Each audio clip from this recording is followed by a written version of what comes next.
మీ పిల్లల భవిష్యత్తును దిశానిర్దేశం చేసే విద్యా మహోత్సవ్ Dream9 మీడియా ఆధ్వర్యంలో ఈ ఫిబ్రవరి 1న మన ఖమ్మంలో జరగనుంది.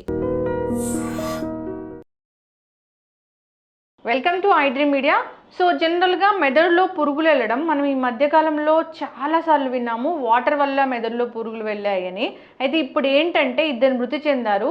ఫాస్ట్ ఫుడ్ తినడం వల్ల దాంట్లో పురుగులు ఉండడం వల్ల అవి మెదడులోకి చేరాయని, సో మృతి చెందారని. నిజంగానే ఫాస్ట్ ఫుడ్లో అంత భయంకరమైన పురుగులు ఉంటాయా? తింటే మెదడులోకి వెళ్తాయా? పూర్తి వివరాలు తెలుసుకుందాం. మనతో పాటు ప్రముఖ న్యూరో సర్జన్ డాక్టర్ రంగనాథం గారు ఉన్నారు from Aster prime hospital, Ameerpet. Doctor గారు నమస్తే అండి. డాక్టర్ గారు, ఏదైనా న్యూస్ చూస్తే భయం వేస్తుంది. ఎట్లా అంటే అప్పుడు మెదడు తినే అమీబా వచ్చింది, వాటర్లో మునిగితే అది ముక్కులోంచి వెళ్తుంది. అది ఇప్పుడు ఏంటంటే ఇద్దరు మృతి చెందారు ఫాస్ట్ ఫుడ్ తిని, దాంట్లో పురుగులు ఉన్నాయి, బ్రెయిన్లోకి వెళ్ళాయి, చనిపోయారని. అవును డాక్టర్ గారు. ఇది మీరు చెప్తున్న ఈ సమాచారం ఏంటంటే అమ్రోహా అని ఉత్తరప్రదేశ్ రాష్ట్రంలో ఒక జిల్లా. అందులో ఒక ప్రాంతం నుంచి ఇద్దరు బాలికల్లో ఈ ప్రాబ్లం వచ్చింది. ఒక బాలిక డిసెంబర్ ఎండింగ్లో చనిపోవడం, ఈ నెలలో స్టార్టింగ్లోనే అంటే గత వారంలోనే ఇంకొక అమ్మాయి చనిపోవడం జరిగింది. తేడాలు ఏమిటంటే ఇద్దరికి కారణాలు వేరే. మనకు వచ్చినటువంటి సమాచారం మీడియాలో వైరల్ అయిపోయిందల్లా ఏమిటంటే ఫాస్ట్ ఫుడ్ తినడం వల్ల వచ్చింది అని. అందరూ గమనించాల్సింది ఏమిటంటే మన మొట్టమొదటి డిసెంబర్లో చనిపోయిన యువతి తాలూకు విషయాలు చూస్తే, ఇప్పుడు ఒక మరణం జరిగింది అనుకోండి, తల్లిదండ్రులని వీళ్ళు మీడియా వాళ్ళు అడుగుతారు ఏంటి అయిందని. ఆ తల్లిదండ్రులు ఏం చెప్పారంటే మా పాపకు ఫాస్ట్ ఫుడ్ చాలా ఇష్టం, చాలా సంవత్సరాల నుంచి తింటూ ఉంది, ఈ చౌమీన్ అని, పిజ్జాలని, బర్గర్స్ అని, దానివల్ల వచ్చింది తింటేనండి. చివరికి ఆ పాప చాలా సీరియస్ పరిస్థితుల్లో ఎయిమ్స్ ఢిల్లీ, నేను ఎక్కడైతే చదువుకున్నాను ఢిల్లీలో, అక్కడ అడ్మిట్ చేయడం జరిగింది. అక్కడ సర్జన్ ఎవరైతే ఆ అమ్మాయిని వైద్యం చేశారో ఆ డాక్టర్ గారి మాటల ప్రకారం ఈ అమ్మాయికి మెదడులో చిన్న పేగులు, చాలా చోట్ల రంధ్రాలు వచ్చాయి, పెర్ఫరేషన్స్ అంటారు. అదే దేనివల్ల అండి, టీబీ రావడం వల్ల ఇదేది చిన్న పేగులో అది దానికి బ్లాక్ అయిపోయి కొన్ని చోట్ల ఇలా రంధ్రాలలాగా పెర్ఫరేషన్ లాగా అయింది. ఆ బ్లాక్ అయిపోయిన దాన్ని స్ట్రిక్చర్స్ అంటారు. టీబీ తాలూకు లక్షణం అది. ఈ పగలడం వల్ల ఏమైతుంది, పొట్ట లోపలికి ఈ పదార్థాలను వెళ్ళిపోయి పెరిటనైటిస్ అని వచ్చి ఆ పాప మరణించింది అని క్లియర్గా. ఏమిటంటే ఈ విషయంలో ఫాస్ట్ ఫుడ్ వల్ల డైరెక్ట్గా కాదు, ఏదైతే టీబీ అన్నది పొట్టలోని చిన్న పేగుల్లో రావడం వల్ల వచ్చిన విషయం అది. ఇది చాలామంది వైద్యులు కూడా క్లియర్గా, ఎయిమ్స్ వైద్యులు కానీ మిగతా వైద్యులు కానీ నిర్ద్వందంగా చెప్పారు. ఇప్పుడు రెండో అమ్మాయి గురించి ఎవరైతే మొదటి ఈ వారంలో వచ్చినటువంటి ఈమె చిన్న వయసు 16 సంవత్సరాల యువతి, సేమ్ అమరోహా డిస్ట్రిక్ట్ ఉత్తరప్రదేశ్. ఇందులో ఈ అమ్మాయి రామన్నోలియా హాస్పిటల్లో అడ్మిట్ అయింది సీరియస్ పరిస్థితులతో. అక్కడ వాళ్ళు సిటీ స్కాన్, ఎంఆర్ఐ చేయగా మెదడులో 20 నుంచి 25 సిస్టులు అంటే చిన్న తిత్తులు అంటాం ఉన్నాయి. 20 నుంచి 25 ఉంటేనే ఇబ్బంది. దాన్ని ఏమిటంటే సిస్టిసర్కోసిస్ అంటే మెదడులో వచ్చింది కాబట్టి న్యూరోసిస్టోసర్కోసిస్ అంటారు. మీరు అన్నట్టుగా ఒక చోటుని ఇబ్బంది వస్తే కష్టమైతే 25 చోట్ల వస్తాయి. దీనివల్ల ఎవరికైనా ఇబ్బంది వచ్చింది అనుకోండి, ఏముంటుంది, చాలా తలనొప్పి ఉంటుంది, వాంతులు, ఫిట్స్ లాగా రావడం, అదే కాకుండా ఒక చెయ్యి కాలు తిమ్మిరి రావడం కానీ, ఏదైనా కాళ్ళు చెయ్యి వీక్ అయిపోవడం కానీ, కంటి చూపులో తేడా రావడం వల్ల కానీ, ఈ సిస్టమ్ అన్నది ఎక్కడన్నా కంటి నరవడం ఉంటుంది కానీ కంటి చూపు పూర్తిగా పోవడం, గుడ్డు లోపల వచ్చిన రెటీనాలో వచ్చినట్టయితే అంధత్వం రావడం, కంటి చూపు ఒకటే కాకుండా ఇది తలనొప్పి, వాంతులు ఇలాగై పూర్తిగా బ్రెయిన్ ఎడిమా లాగా వచ్చి పూర్తిగా స్పృహ కోల్పోవడం, ఏదో పరాకు మాట్లాడడం, ఆల్టర్డ్ బిహేవియర్ రావడం, స్ట్రోక్ లాగా రావడం అంటే ఇన్ని లక్షణాలు ఈ సిస్టుల వల్ల రావచ్చు. దేన్ని బట్టి ఆధారపడి ఉంటుందంటే ఏ చోట్లో బ్రెయిన్లో వచ్చింది. ఇప్పుడు కంటి నరం ఉంటుంది, ఆప్టిక్ నరం, దాని మీద వచ్చింది అనుకోండి సిస్టు, కంటి చూపు తగ్గిపోతుంది కదా. మాట్లాడే కేంద్రం మీద వచ్చింది అనుకోండి, తగ్గిపోతుంది కదా. అదే కాకుండా ఒకటి ఈ లైవ్ అంటే అప్పటికి ఏదైతే మెదడు లోపల వచ్చిన సిస్టులు బతికున్నాయా, లేకపోతే 3 రకాల స్టేజ్లు ఉన్నాయి. లైవ్ సిస్టులు కొన్ని, నెమ్మది డీజనరేటివ్ అంటే నెమ్మది దాని పనితనం తగ్గిపోతున్నది, పూర్తిగా కాల్సిఫైడ్ అయిపోయింది. ఈ కాల్సిఫైడ్ అయిపోయిన దానివల్ల వచ్చేది ఎపిలెప్సీ, ఫిట్స్. మన దేశంలో దీని వలన ప్రతి 10 ఎపిలెప్సీ కేసుల్లో 1000 మందిలో ఒకరికి దీనివల్ల అంటే మనకు చాలా ఎక్కువ అయింది. అంటే ఈ ప్రాబ్లం అంత ప్రాబ్లంగా ఉంది. ఇది ఎప్పటి నుంచో ఉన్న వ్యాధి. నేను ఢిల్లీ ఎయిమ్స్లో చదువుకున్నప్పుడు 82లోనే అసలు ఉంది. ఇది జనరల్గా మన భారతదేశంలో, ముఖ్యంగా ఉత్తర భారతదేశంలో ఇది ఎక్కువ. కారణం మనకు తెలియదు. ఏది ఉత్తరప్రదేశ్, బీహారు, పంజాబ్, దక్షిణ ప్రాంతాల్లో తక్కువ ఇది. మళ్ళీ విదేశాలు వెళ్తుకున్నట్టయితే బ్రెజిల్, అక్కడ సౌత్ అమెరికన్ దేశాలు ఉంటాయి, అర్జెంటీనా, బ్రెజిల్, చిలీ, ఈ దేశాల్లో ఏదో భూమధ్యరేఖ దగ్గర ఉండే ఉష్ణ ప్రాంతాలు వస్తుందని కూడా కొంతమంది అంటూ ఉంటారు. అసలు చాలా గొప్ప దాని గురించి పరిశోధనలన్నీ బ్రెజిల్ దేశం నుంచి వచ్చాయి సిస్టిక్ సర్కోసిస్ మీద. ఏమైతేనేమి ఈ అమ్మాయి గురించి మాత్రం ఆమె తీసుకున్నటువంటి సోకాల్డ్ ఫాస్ట్ ఫుడ్లోనే క్యాబేజ్, సరైన దాన్ని పరిశుభ్రం చేయకుండా ఉన్నటువంటి క్యాబేజ్ వల్ల ఈ గుడ్లు అన్నది శరీరంలోనికి ప్రవేశించి అక్కడ నుంచి బ్రెయిన్ లోపలికి వెళ్ళి బ్రెయిన్లో ఇబ్బంది పెట్టాయి అని. ఇది దీని సైకిల్, దీని లైఫ్ సైకిల్ అంటారు. అట్లా ఉంటుందా డాక్టర్? ఉంటుంది. ఇప్పుడు దానికి 2-3 రకాల స్టేజెస్ ఉన్నాయి. నిజంగా ముఖ్యంగా 2. ఒకటి డెఫినెటివ్ హోస్ట్ అంటారు, అంటే ఖచ్చితమైన అతిథ్యేయి, ఆతిథ్యం ఇచ్చే వ్యక్తిని అతిథ్యేయి అంటారు. హోస్ట్ అంటే అతిథి. అదే కాకుండా అదేమిటి మనిషిలో ఈ పెద్ద పురుగులాగా ఏదైతే టీనియా సోలియం అంటారు, దాన్నే బద్దె పురుగు లేకపోతే రిబ్బన్ షేప్లో ఉంటుంది. రిబ్బన్ పురుగు ఇది. దీనివల్ల ఏమిటి, ఎవరైనా కానీ కలుషితమైన ఆహారం కానీ నీరు కానీ తీసుకోవడం వల్ల, ఏది భోజనం కానీ వెజిటేరియన్స్ అనుకోండి, ఇప్పుడు ఆకుకూరలు తీసుకోండి మీరు, చిన్నవి ఇప్పుడు లెట్టూస్ అని, అసలు 5 స్టార్ హోటల్లో తినే వాళ్ళందరికి వస్తుందని కాదు, అక్కడ ఏంటంటే రాగా తింటారు, అది అలాగే తినాలని చెప్తారు, అలా తింటారు, అది ఒక సలాడ్. అది పోనీ మీరు పాలకూర చాలా విస్తృతంగా వాడేది, పాలకూర ఆకుల్లో ఎక్కడైనా అంటుకుపోయి ఉంటుంది గుడ్లు, చిన్న చిన్న పాములు లార్వా కూడా ఉండిపోతాయి. మనం ఇంకా వాడే కొత్తిమీర చిన్న చిన్న ఆకుల్లో ఉంటాయి. బ్రొకోలీలో ఇప్పుడు ఆ చిన్న ఫ్లోరెట్స్ అంటారు, చిన్న చిన్న పూలు విడదీస్తే తప్ప మధ్యలో ఎక్కడైనా ఉండిపోయే ప్రమాదం ఉంది. అందుకనే కాలీఫ్లవర్ కానీ లేకపోతే ఈ బ్రాకోలీ వాడితే ఒక్కొక్కటి చిన్న చిన్న విడదీసి కానీ పూర్తిగా పూత వండకూడదు. అసలు బ్రోకలీలో ఎట్లా ఉంటుందో కూడా కనపడదు డాక్టర్ గారు. అలాగే క్యాబేజ్ అనుకోండి, ఈ పొరలు ఏవైతే ఉంటాయో చూడండి, ఉల్లిపాయల్లో పొరల్లాగా, ఆ పొరల మధ్యలో ఉండిపోతుంది, ఎక్కడ అతుక్కుపోయి ఉంటుంది. ముల్లంగి అందరికి చాలా ఇష్టమైంది. ముల్లంగి ఏదైతే దుంప అయితే భూమి లోపల ఉంటుంది, అంటే అక్కడ కూడా సాయిలు దాంట్లో అంతా కంటామినేషన్ ఉంటుంది. ఆ తర్వాత దానిపైన ఈ ఆకులు ఉంటాయి, ఈ ఆకుల్లో కూడా ఇవన్నీ ఉంటాయి. అంటే ఏమిటంటే ఇక్కడ ఒకప్పుడు మేము చదువుకున్నప్పుడు ఏంటంటే ముఖ్యంగా నాన్ వెజిటేరియన్లో వస్తుంది.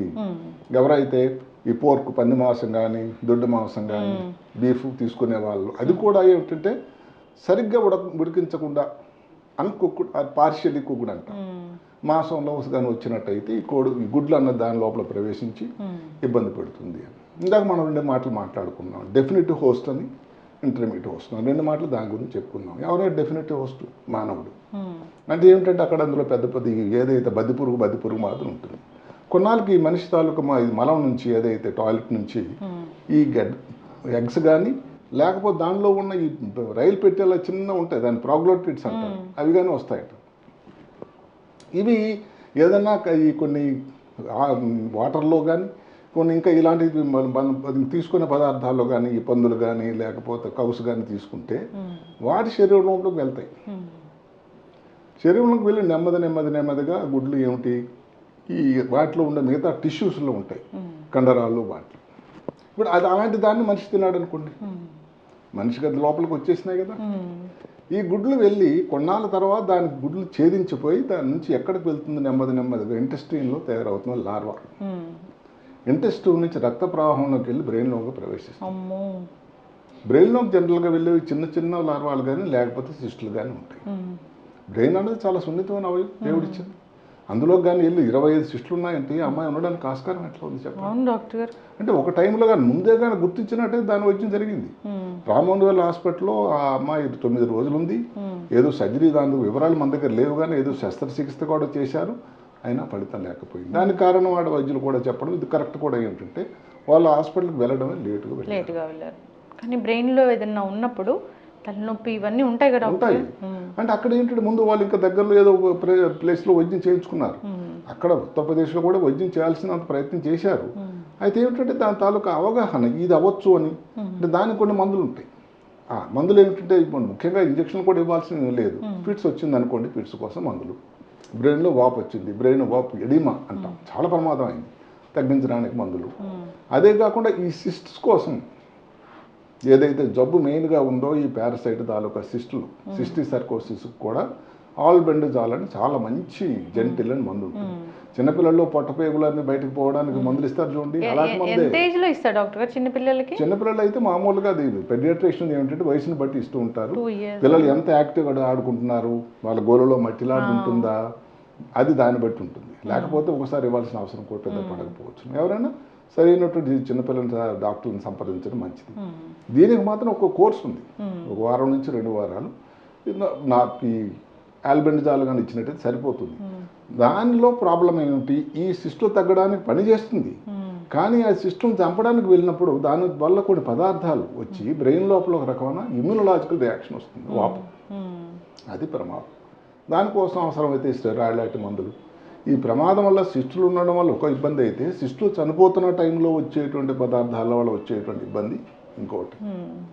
అందువల్ల ఇప్పుడు దీనికి కావాల్సింది ఏంటంటే మాటకి తీసుకుంటున్నారు, నాన్ వెజిటేరియన్ తీసుకున్నారు మీ ఇష్టం, వెజిటేరియన్ తీసుకున్నారు శుభ్రంగా ఆకుకూరలే అనుకోండి, శుభ్రంగా కడగండి, 1కి 2 సార్లు చేదస్తాం అనుకోండి, అందులో ప్రవహిస్తున్న వాటర్ ట్యాప్ వాటర్ దగ్గర ఏదో కొంచెం దాంట్లో కలిపేసి రమ అనుకున్నట్టు తీసేయడం కాదు. కనీసం ఒక 5 నిమిషాలు నుంచి 7 నిమిషాల వరకు దాన్ని కుక్ చేయాలి. రా సాలడ్లు ఇలా పర్టికులర్గా ఎక్కువగా ఉండే ప్రాంతాల్లో, ముఖ్యంగా ఉత్తరప్రదేశ్, బీహార్, పంజాబ్ రాష్ట్రాల్లో ఉంది కాబట్టి అక్కడ రా సలాడ్ ఏదైతే ఉందో, రా అంటే ఏం కుక్ చేయకుండా తీసుకునే డైరెక్ట్గా అలా తీసుకొని తినడం చేయకండి. ఈ ఇప్పుడు మాటకు మనం చెప్పుకున్నటువంటి క్యాబేజ్ అనుకోండి, ఒక్కొక్కది తీసి చూసి మరీ చెయ్యాలి.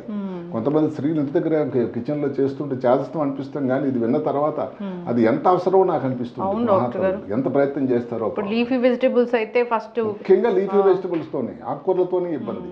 ఇప్పుడు కొత్తిమీర అనుకుంటే ఆ చిన్న చిన్న ఆకులు ఉంటాయి, ఎక్కడ కనబడతాయండి? మనకు అంత ప్రయత్నం చేయక తప్పదు. ఎక్కడ అతుక్కోవడం కానీ వెళ్ళిందంటే ఇంక కుటుంబానికి అందరికీ వస్తుంది. అదే కాకుండా ఇప్పుడు మనకు బ్రాకోలీ అనుకున్నాం, కాలీఫ్లవర్ అనుకోండి, ఒక్కొక్క ఫ్లోరెట్స్ అంట ఆ చిన్న పువ్వును విడదీసి చేయాలి. అసలు బ్రోకలీ అయితే జస్ట్ సార్ట్ చేసి తింటారు అందరూ. మరి అక్కడే ప్రాబ్లం. అంటే మీరు అక్కడ ఓపిక కానీ తక్కువ ఉండి సమయం కానీ లేకపోతే ఆ చిన్న ఫ్లవర్స్ని ఏమంటారు, ఫ్లోరెట్స్ అంటారు ఇంగ్లీష్లో, ఆ చిన్న పువ్వుల మధ్యలో ఎక్కడ నెరుక్కుపోయి చాలా ఇబ్బంది పడుతుంది. అలాగే ఇప్పుడు మరి నాన్ వెజ్నే తీసుకుండాలి, ఎవరిష్టం వాళ్ళది. కోడిగుడ్లు ఏదైతే ఉందో దానిలో పూర్తిగా ఏదో మళ్ళీ కలుషితం లేకుండా ఉండాలి. తీసుకునే వాటర్, ఈ మధ్యకాలంలో వాటర్ వల్ల ప్రమాదం ఎప్పుడో పూణేలో విన్నాం, మళ్ళీ ఇప్పుడు చూడండి గాంధీనగర్లో, అహ్మదాబాద్లో, లేకపోతే మన ఈ మధ్యకాలంలో ఇండోర్లో బెస్ట్ సిటీ క్లీనింగ్ వాటర్లో అన్ని వచ్చి చనిపోయారు పిల్లలు. ఒక బాబు చనిపోయాడు. అదే అందువల్ల ఏంటంటే కలుషితం అన్నటువంటి ఆహారం వాటర్ కానీ, అందుకని వాటర్ కూడా పర్టికులర్గా ఎట్టి పరిస్థితుల్లో కూడా నగరాలు పెరుగుతున్నప్పుడు పారిశుధ్యం ఇవన్నీ కూడా కొంచెం కాంప్రమైజ్ అవుతున్నాయి. కాబట్టి వేడి నీళ్ళు కాకుండా చల్లటి నీళ్ళు తాకుండా ఉండడం ఒక మంచి శ్రేయస్కరం. అది ఖర్చు కాదు, కరెంటు. మీ ఆరోగ్యానికి అది చాలా మీరు పెట్టుబడి పెట్టినట్టు అవుతుంది. తీసుకునే భోజన పదార్థాలు తీసుకునే ముందు శుభ్రంగా చేతులు కడుక్కోవాలి సబ్బుతోని. ఇందాక చెప్పుకున్నట్టుగా ఏదైతే ఉందో ఆకుకూరలు కానీ చక్కగా కడిగి మరి వాడాలి. మాంసాహారం చక్కగా ఉడికిన తర్వాత ఏదైతే ఉందో తినాలి. ఇలాంటి జాగ్రత్తలు తీసుకున్నట్టయితే ఎవరికి కూడా ఇబ్బంది రాకుండా. కానీ సలాడ్స్, పర్టికులర్ లెట్టూస్ అనేది అది ఒక రకమైన ఆకుకూర, చాలా ఫేమస్. అది మా అన్ని మెయిన్ హోటల్స్లో కనబడుతూ ఉంటుంది. బాగానే ఉంటుందట, కానీ దానివలన ఏమిటంటే ఏదైతే ఉడకకుండా ఉంటే ఎంత గొప్పదైనా వైద్యం సరిగా దానివల్ల ఇబ్బందులు రావడానికి ఆస్కారం ఉంటుంది. కాబట్టి ఇలాంటి జాగ్రత్తలు అన్నది తీసుకొని ఉండాలి. రాగా తింటారు డాక్టర్ గారు దాన్ని. అదే మరి లెట్టూస్ అనేది రాయే. ఆవిడ హోటల్లో పెట్టినప్పుడు పక్కన ఫ్రూట్స్ పెడుతూ, పక్కన టమాటా పెట్టి దాని పక్కన లెట్టూస్ ఉంటుంది. చాలా మంది తీసుకుంటారు. దానివల్ల అందరికి వస్తుందని మీరు అడగవచ్చు, అందరికి రాకపోవచ్చు, కానీ ఇబ్బంది మాత్రం రావడానికి ముఖ్యంగా ఈ ప్రాంతాలు ఎక్కడైతే ఎండమిక్గా అక్కడ ఆ ప్రాంతంలో ఉంటేనే నిల్వ ఉంటుంది ఆ జబ్బు. అలాంటి చోట్ల తప్పకుండా 1కి 2 సార్లు ఆలోచించి చేయాల్సి వస్తుంది. జనరల్గా మేము ఏమనుకుంటామంటే పొట్టలోకి వెళ్ళింది చనిపోతుంది కదా అని, కానీ పొట్టలోకి వెళ్ళిన కొన్ని లార్వాస్ బ్రతికుంటాయి. అక్కడ ఉండి అక్కడ నుంచి నెమ్మదిగా రక్తం నుంచి మెదడు లోపలికి ప్రవేశిస్తాయి. అక్కడ ప్రమాదం, టూ డేంజర్. మీలాంటి పెద్దలు సీనియర్ డాక్టర్స్ చెప్తారు ఏంటంటే బయట ఫుడ్ తినకండి, చాలా హైజీన్ మెయింటైన్ చేయండి. ఇప్పుడు నేను మళ్ళీ మీరు ఇందాక ఏదైతే అమరోహా జిల్లా నుంచి మనకు వచ్చిన సమాచారం ఏదైతే ఉందో జంక్ ఫుడ్ అన్నది ఒకసారి అప్పుడిప్పుడు తీసుకుంటే కొంతవరకు పర్వాలేదు, కానీ ప్రపంచమంతటా కూడా స్టాటిస్టిక్స్ ఏంటంటే అందరూ గమనించాలి. జంక్ ఫుడ్ అంటే తెలుగులో దానికి తాత్పర్యం ఏంటి తెలుసా? వ్యర్థ పదార్థం. జంక్ వ్యర్థం, అవును, వేస్ట్ ఫుడ్ అని. దాని వలన ప్రతి సంవత్సరం ప్రపంచమంతటా కూడా 1.1 మిలియన్ మంది చనిపోతున్నారట. అంటే ఎంతమంది చనిపోతున్నారు చూడండి. ఆ కరోనా వచ్చినప్పుడే లెక్క పెడతాం, లేకపోతే గిల్లెన్ బారీ వస్తే లెక్క పెడతాం. అంటే ఇది తీసుకోవడం వల్ల ఒక్క మాట ఏంటంటే డాక్టర్ గారు జంక్ ఫుడ్ తీసుకోవడం వల్ల ఈ సిస్టులు వెళ్తున్నాయా? కాదు. జంక్ ఫుడ్లో ఒక భాగమైన క్యాబేజ్ వల్ల వెళ్ళింది అంతే. అవును, క్యాబేజ్ వల్ల వెళ్ళింది. ఎందుకు? అది సరిగా క్లీన్ చేయకపోవడం. జంక్ ఫుడ్ వల్ల వచ్చే ఇబ్బందులు షుగర్ అన్నది, బీపీ, ఊబకాయం, లేకపోతే హార్మోనల్ డిస్టర్బెన్సెస్, ఇవన్నీ ఇబ్బందులు, కోపం, తాపం, జ్ఞాపక శక్తి తగ్గడం, కాగ్నిటివ్ స్కిల్ ఏదైతే మేధ అభిజ్ఞ తగ్గడం, ఇవన్నీ వస్తాయి. కానీ డైరెక్ట్గా ఎవరైనా క్వశ్చన్ అడిగినట్టయితే జంక్ ఫుడ్ వల్ల ఈ సిస్టమ్ లోపలికి వెళ్తాయా? జంక్ ఫుడ్లో ఉండే ఒక భాగం అయినటువంటి ఏదైతే క్యాబేజ్ లాంటిది వాడితే అది పరిశుభ్రంగా కానీ వాడకపోయేది, సరిగ్గా పూర్తిగా ఉడకకుండా వాడేటట్టయితే బ్రెయిన్లో రావడానికి ఆస్కారం ఉంది. డాక్టర్ గారు, జనరల్గా చూస్తే ఇప్పుడు హోటల్స్ ఎన్ని చోట్ల మనం ఎక్కడ చూసినా కానీ ఎన్ని కేసెస్ నమోదవుతున్నాయి అసలు? అంటే ఎక్కడ హైజీన్ అనేదే లేదు. ఈరోజు హైదరాబాద్ నగరంలో ఒక వార్త వచ్చింది. అంటే ఏదైతే పొగ ఏదైతే పైన ఇది కట్టినట్టు పైన కుబుసంలాగా ఉంటుంది కదా పైన, అలాగుందట. అంటే లోపల అన్ని కేసులు ఉన్నాయి, దానికి నమోదు అవటం లేదు. అవును, తనిఖీలు జరుగుతూనే ఉన్నాయి. అయినా కానీ ఇంకా ఉండాల్సిన కేసులు నమోదు. కొన్ని దగ్గరలో ఇప్పుడు రోజులు కూడా ఉండే పదార్థాలు ఉంటూ ఉంటాయి. దానివలన మటుకి ఫుడ్ పాయిజనింగ్ ఇవన్నీ వచ్చి ఇబ్బందులు జరుగుతూ ఉంటాయి కదండి. ఫుడ్ పాయిజనింగ్ వల్ల కూడా చనిపోయే వాళ్ళని మనం చూస్తూనే ఉన్నాం. రీసెంట్ గా బిర్యానీ తిని చనిపోయారు. అదే కదా, న్యూ ఇయర్ కి. అవును, అది కూడా సరిగా ఎక్కడికి వెళ్ళక్కర్లేదు. హైజీన్ మెయింటైన్ చేయకపోవడం వల్లే. హైజీన్ అనేది ఏదైతే పారిశుధ్యం అన్నది వాటర్లో కానీ చేతుల్లో కానీ కడుక్కొని తినడం అన్నది అది చాలా చాలా అవసరం. అది పాతకాలం నుంచి మనకు ఏదైతే వాళ్ళందరూ కూడా పూర్వీకులందరూ కూడా చేతులు శుభ్రం. ఆ రోజులో ఇంత గొప్ప సైన్స్ లేకపోయినా కానీ సగం ఇబ్బంది తగ్గిపోతుంది. గోలుగానే ఉన్నట్టు గోళ్ళు తీసుకోండి, చక్కగా చేతులు కడుక్కోండి, మట్టిపోకుండా చూసుకోండి. తినేటువంటి పదార్థాలు ఆ రోజులు ఎవరైనా తిన్నారు సలాడ్లు, చక్కగా ఉడికించిన భోజనం తినండి. ఇంటి దగ్గర భోజనం చేయండి, ఇబ్బందులు లేకుండా ఉండండి, హాయిగా ఉండండి. ఇలా పక్కన ఇలా నీళ్లు చల్లి క్లీన్ చేసుకొని, అంటే అక్కడ చుట్టూ క్రిములు కూడా దాని మీద రాకూడదని గొప్ప పద్ధతి, గొప్ప సైన్స్. అంటే ప్రతి దానికి కూడా ఒక ఆలోచన, దాని వెనక ఒక దాగి ఉన్నటువంటి ఒక సైన్స్ కూడా నిగూఢంగా దాగి ఉంది. అంటే ఇప్పటికే దాన్ని తేల్చిపడేయచ్చు, ఈ రోజులో చేస్తారంటే సరే అది ఎవరి ఇష్టమైనా. పరిశుభ్రత అన్నది కానీ దానిలో ఉండేటువంటి సైన్స్ కానీ ఆ రోజుల్లో ఇబ్బంది ఇవన్నీ ఎక్కడ విన్నామండి ఆ రోజుల్లో. అందుకు ఆ రోజుల్లో చేసిన అలాంటి వల్ల అన్ని చక్కగా ఆరోగ్యంగా ఉండగలిగారు. కాబట్టి ఇప్పుడు కూడా దానిలో ఉండే ముఖ్య అంశాలని, ఉపయోగకరణ అంశాలను మనం తీసుకున్నట్టయితే ఇంకా మానవాళికి మంచి జరుగుతుందని నా ఆలోచన. మీరు చెప్పినట్టు డాక్టర్ గారు, ఇక్కడ చాలా సిస్టులు వచ్చిన తర్వాత వెళ్ళారు. అంటే కొంచెం తలనొప్పి, కొంచెం ఇబ్బంది, డిస్కంఫర్ట్, ఇంకా ఏముంటే బ్రెయిన్లో ఏదైనా ఉన్నప్పుడు కంట్లో చూపు తేడాగా రావడం కానీ, ఏదో మాట పరాకు మాట్లాడడం కానీ, ఏదైనా స్ట్రోక్ లాగా సడన్గా కాళ్ళు చేయి వీక్ అయిపోయినట్టు కానీ, ఇలాంటివి ఏ ఇబ్బంది ఉన్నా కానీ ఒకసారి డాక్టర్ని సంప్రదించడం అయితే అవసరం. ఎందుకంటే ఈ రోజుల మాటకి సిటీ స్కాన్ కానీ, ఎంఆర్ఐ కానీ ప్రతి చిన్న ప్రాంతంలో, దక్షిణ భారతదేశంలో అయితే అసలు ఎంత విరివిగా ఉందండి. అమెరికాలో అయితే 3 నెలలు 4 నెలలు అపాయింట్మెంట్ కావాలట, అంత సంపన్న దేశంలో. మధ్య దగ్గర కానీ ఎక్కడికైనా ఒక డయాగ్నోస్టిక్ వెళ్ళి మీరు కావాలంటే అరగంటలో అయిపోతుంది, దానికి ఇన్ఫర్మేషన్ కూడా రెడీ. ఆ ఉన్న సౌకర్యాన్ని కూడా తీసుకోవాలి.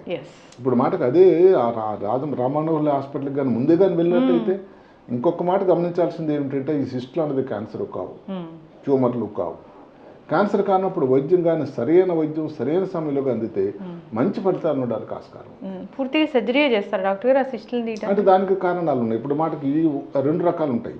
ఇప్పుడు ఏదైతే మెదడు లోపల ఒక ద్రవ పదార్థం ఉంటుంది, సిఎస్ఎఫ్ అంటాం, సెరిబ్రోస్పైనల్ ఫ్లూయిడ్, జఠరాలు అంటాం. అది కానీ బ్లాక్ చేసింది అనుకోండి, దానివల్ల ఏమవుతుంది, బ్రెయిన్లో ఉండే నీరు పెరిగిపోతుంది. దానిలో వచ్చే ఇబ్బందిని హైడ్రోకెఫలస్ అంటాం. దానికి పెరిగిపోతుంది, వాటర్ పెరిగిపోతుంది. దానికి ఏదైతే ఈ సిస్టమ్ తొలగించడం కానీ, ఏదైతే వాటర్ ఉందో వాటర్ కోసం షంట్ ఆపరేషన్ చేయడం కానీ చేయాలి. లేదు ఒక్కొక్కసారి 25 సిస్టుల్లో ఒక దగ్గర కానీ గూడు కట్టుకుని ఇంత ఒక పెద్ద గడ్డలాగా ఉందనుకోండి, దాన్ని ట్యూమర్ అంటారు. నిజానికి ట్యూమర్ కాదు, స్పేస్ ఆక్యుపైయింగ్ లీన్. మెదడులో సృష్టికర్త అమర్చినప్పుడు మెదడులో ఈ భాగం ఇంత ఉండాలి, వాటర్ 75%, రక్తం ఇంత ఉండాలి, అసలు కొవ్వు పదార్థాలు లోపల ఉండనే ఉండవు, రక్తనాళాలు ఇంత, నరాలు ఇంత ఉంటాయి అని ఆయన ఒక నిర్దేశించాడు. అందులో ఏమాత్రం కానీ ఎక్స్ట్రా యాడ్ అయినా కానీ లాభం లేదు కదండి. సో అలా ఒక దగ్గర కానీ గూడు కొట్టినట్టయితే ఒక 2 సెంటీమీటర్ల మందము, 1.5 సెంటీమీటర్లు, దానివల్ల ఇబ్బంది. దాన్ని కూడా ఒకసారి తొలగించాల్సి ఉంటుంది. ఇలాంటి పరిస్థితుల్లో శస్త్రచికిత్స చేయాల్సి ఉంటుంది. చక్కగా చెప్పారు డాక్టర్ గారు. అవేర్నెస్ ఉండాలి, ఫుడ్స్ తీసుకునేటప్పుడు మనకు తెలియాలి. ఒకటికి 2 సార్లు చేతులు కడుక్కున్నామా లేదా అని చిన్నపిల్లప్పటి నుంచి కూడా అది అందరికి కూడా పారిశుభ్రత అనేది నేర్పాలి. కోవిడ్ అప్పుడు చాలా నేర్చుకున్నారు. కోవిడ్ మధ్య అయిపోయేది కదండి, దాంట్లో పారిశుభ్రత వెళ్ళిపోదు కదా. ఎప్పుడు జీవితంలో అది ఒక భాగమే, మన దుస్తులు వేసుకున్నట్టే. వాటర్ కూడా చక్కగా వేడి చేసినట్టు వాటర్ తాగండి. పిల్లలు తీసుకెళ్ళేటప్పుడు కూడా ఈ మధ్యకాలంలో కొంతవరకు ప్రతి వాళ్ళకు బాటిల్ తీసుకొని వెళ్ళిన ఒక అలవాటు అయింది. అది సంతోషం. ఇది అందరిలో రావాలి. ఎక్కడో మనం ఈ మినరల్ వాటర్ కోసం అడ్వర్టైజ్మెంట్ చేస్తున్నారు కాకుండా మీ ఇంటి దగ్గర వాటర్లోనే దాన్ని చక్కగా దాన్ని బాయిల్ చేసి మీరు తీసుకెళ్ళండి. ఆరోగ్యంగా ఉంటుంది, సరైన వాటర్ తీసుకున్నట్టు ఉంటుంది. ఫాలో అవ్వాలని కోరుకుందాం డాక్టర్ గారు. మీరు చెప్పిన మాటలని అందరితో తప్పకుండా పాటించాల్సిందే. అందరూ హెల్దీగా ఉండాలని కోరుకుందాం. చాలా చక్కటి ఇన్ఫర్మేషన్. ధన్యవాదాలు. నమస్కారం. And for more videos, Please subscribe to iDream. Please subscribe to iDream. Please subscribe iDream. And please subscribe to iDream. For more videos, subscribe to iDream. please like, share, and subscribe to the channel. Congratulations, iDream. subscribe to iDream. Subscribe to iDream. So subscribe to iDream Media. iDream team అందరికి huge congratulations. Please subscribe iDream Media. Please subscribe to iDream. Subscribe iDream. Please subscribe to iDream. iDream అంటే నా కళల ఛానల్ను subscribe చేసుకున్న నోరు తిరుగుతలేదు, మీరైతే గంట గుర్తు కొట్టండి. For more such videos, please subscribe to iDream. Subscribe to iDream. Please subscribe to iDream. Please subscribe iDream Media. Please do subscribe to iDream. Please subscribe to iDream Media. For best entertainment and information, please subscribe iDream. And don't forget to subscribe to iDream.